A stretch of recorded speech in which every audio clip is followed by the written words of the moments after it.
Donald Trump celebrated with his rich buddies on Wall Street today when he rang the opening bell at the New York Stock Exchange, and he also admitted in an interview that it's actually very hard to lower grocery prices. For more on this, it's time for a closer look. You guys, it's important to remember that a lot can change very quickly in a democracy. Earlier this year, Donald Trump was sitting in various courthouses, glowering at the camera like a zoo tiger on a webcam, fending off 4 criminal indictments, holding press conferences from behind barricades like a kid watching the Thanksgiving Day parade. He looks like he was supposed to be on the float with Santa but got fired.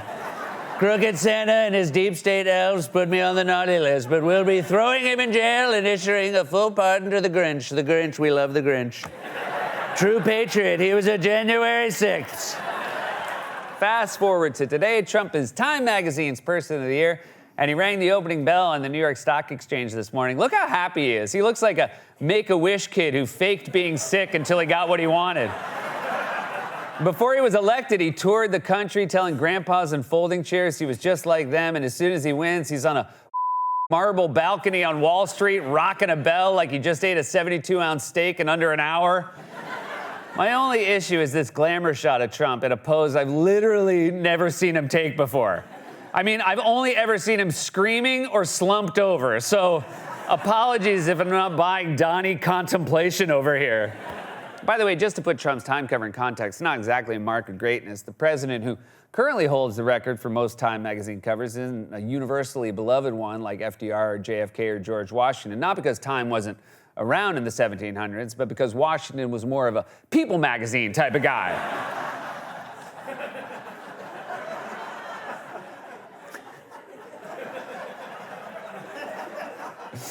His abs are made of wood. Now, the record is actually held by a president that Trump is probably not hoping to emulate. If you've ever been in Donald Trump's office in Trump Tower, you know that there are framed Time magazines on his wall. For someone, a creature of the 80s, it's like the ultimate honor. Absolutely, and I think he's really gunning for Richard Nixon's long-standing title of having the most Time covers. Perhaps gunning for Nixon's legacy in other ways as well. We shall see. We shall, of course. The difference is Nixon said of all of his most incriminating on secret tapes, whereas Trump says it into a microphone in front of cameras. Trump has literally done things to microphones that should only be done in secret. But back to Trump ringing the opening bell at the stock exchange. This guy has pretended for nearly a decade to be a populist champion of the working class, and now he's on literal Wall Street, getting pats on the back from the richest people in the country. I mean, the only way Trump's hypocrisy could be any more on the nose is if he started doing campaign events with actual fat cats. Now, I just want to say I didn't love that joke, but I did it anyway because I wanted to see what the graphic looked like, and not bad. Chubby cat, top hat, and a cigar, that's fun. What's not to love? People ask me how we're going to get through the next 4 years. That's how, In fact, we're selling a late-night Fat Cat calendar for 2025, and you can buy it at the NBC store. It's not technically at the NBC store, but there's a guy outside the NBC store with a duffel bag whispering, hey, you like cats? So if you want the calendar, he's your guy. Trump's backslapping trip to Wall Street is not an aberration, and that's the frustrating thing about voters who both consider the Democrats elites, which is fair, but who then also vote for this guy. It's like if my dad said he was cutting down on pretzels because he's on a low-sodium diet, but then just started chugging Morton straight from the shaker. As we've been discussing on the show all week, Trump has assembled the wealthiest cabinet of all time, and the only people profiting from Trump's election so far are his rich buddies. President-elect Donald Trump assembling now what could be the wealthiest administration in history. The Trump cabinet will have more billionaires and centimillionaires than any in history. The billionaires on the official cabinet will have a combined net worth of over $13 billion. The fortunes of the 10 richest people in the world surged by a daily record yesterday after Donald Trump won second term as president.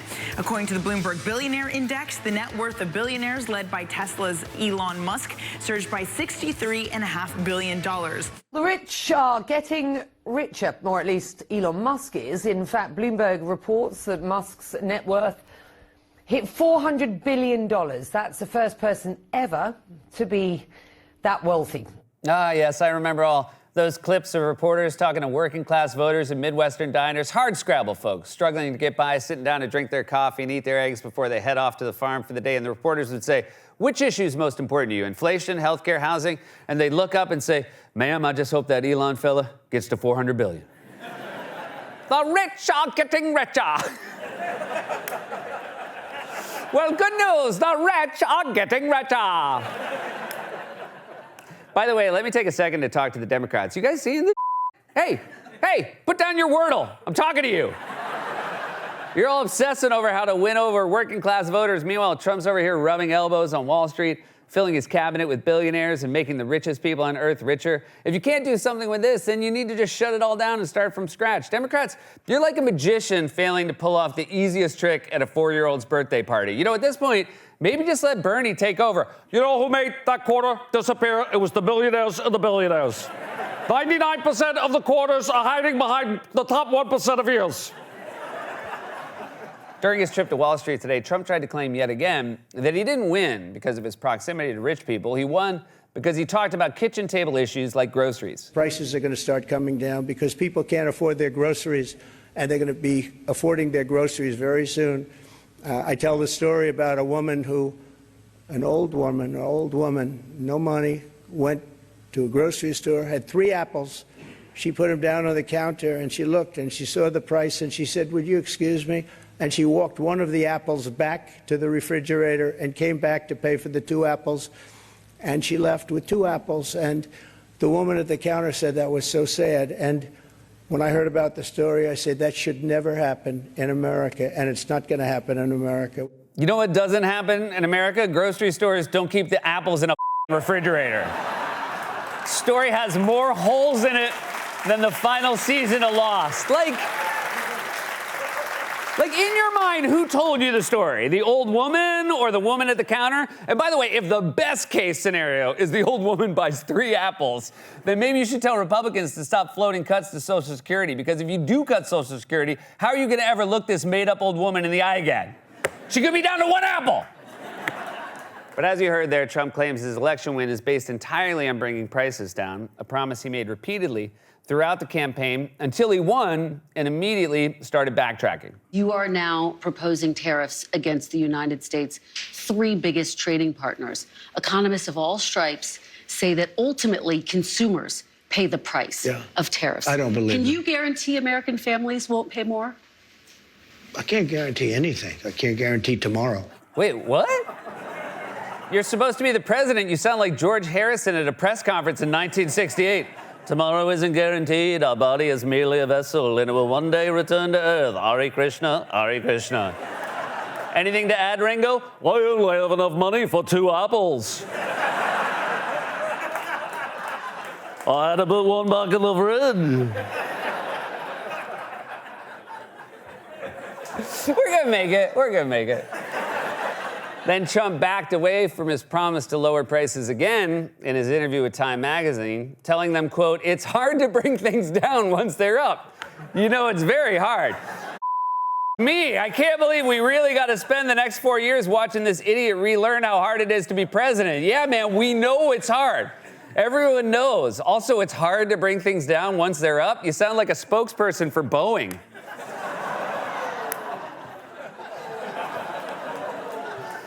No one said solving inflation would be easy. No one, that is, but you. We've got to get those costs down, and I'm going to get them down. We're going to bring those costs way down. When I win, I will immediately bring prices down starting on day 1. We have to get the prices down where bacon is up. Bacon. We don't order bacon anymore. It's too expensive, right?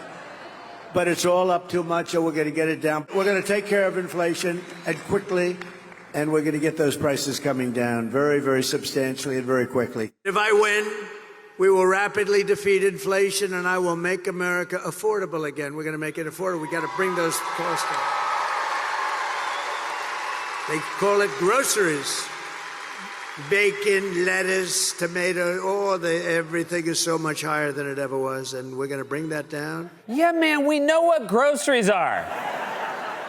We don't think you're in control of the situation because you can give us examples of food. Not only does he think he invented the word groceries, he thinks he has to explain it to us like he's Oppenheimer explaining the A-bomb. Groceries, bacon, lettuce, tomato. Oh, let me get this all down. Bacon, lettuce, tomato. Does that include apples? There's an old lady who needs to know. Trump's fake populism was a con. It couldn't be any clearer. The second he won, he started rubbing elbows with his rich Wall Street buddies and admitting that his promises were all BS. Comparing Trump to a real populist is like comparing apples to bacon. This has been a closer look.